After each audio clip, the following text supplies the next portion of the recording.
শিয়াল, কুকুৰা আৰু বান্দৰ।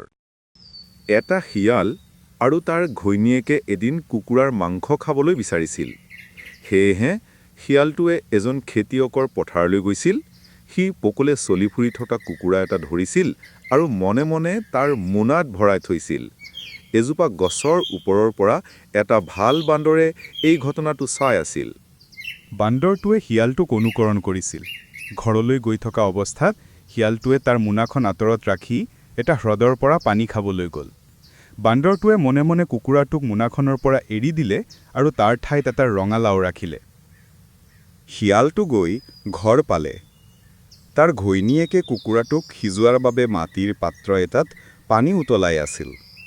তাই ব্যগ্ৰভাৱে মোনাখন গৰম পানীৰ পাত্ৰটোত ধপকৈ পেলাই দিলে। ৰঙালাওটোৰ ভাৰত মাটিৰ পাত্ৰটো ভাঙিল।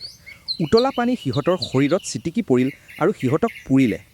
তাৰ পিছৰ পৰা সিহঁতে কেতিয়াও কোনো কুকুৰা চোৰ কৰিবলৈ সাহস কৰা নাছিল। বুদ্ধি আৰু ভাল কামে সদায় জয়ী হয়। Like, share, and subscribe.